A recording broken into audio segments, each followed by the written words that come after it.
The speed of the pendulum is according to this equation. Notice G for gravity. So the pendulum speed can be used as a handle for gravity.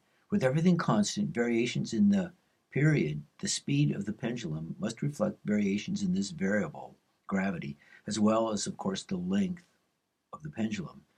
Is gravity constant? This may seem like a stupid question. Of course, gravity is constant. But what if gravity is not constant?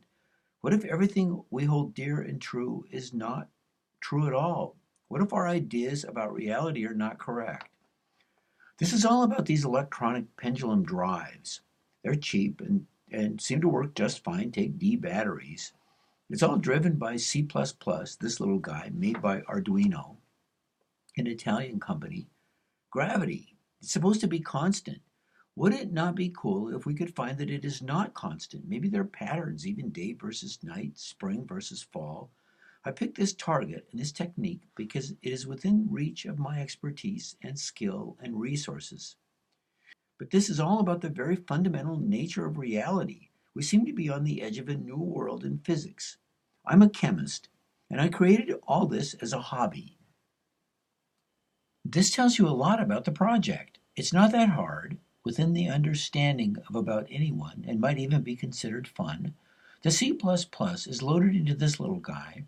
It's an Arduino microcontroller. It's pretty cool. Can be used to control robots, weather stations, toys, security systems, pendulums. Eastern religions say that all we know and believe in is just an illusion. Our reality actually does not exist. This is the C++ code in Arduino.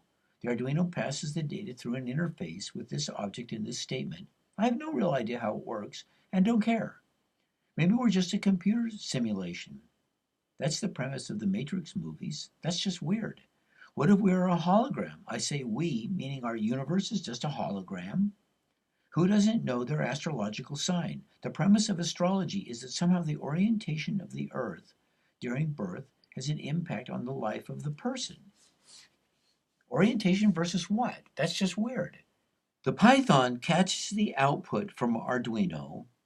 The input from the C++ to Python is through this object and this line. The Python has access to Unix time. This is the year, date, hour, minute, second, out to a millionth of a second. So it's pretty accurate.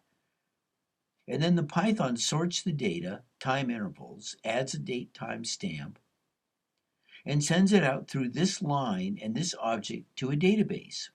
I wanted to use MySQL, but SQLite 3 seems to be the current trendy database, and it's certainly easier to use. This is all about timing, so the numbers are time intervals of the three pendulums. I've been running this since September 2018 and have about 3 million lines of data in about 20 identical SQLite 3 databases. Is there anything interesting in all these numbers? Maybe gravity is not constant. Maybe there's something very interesting in all these numbers.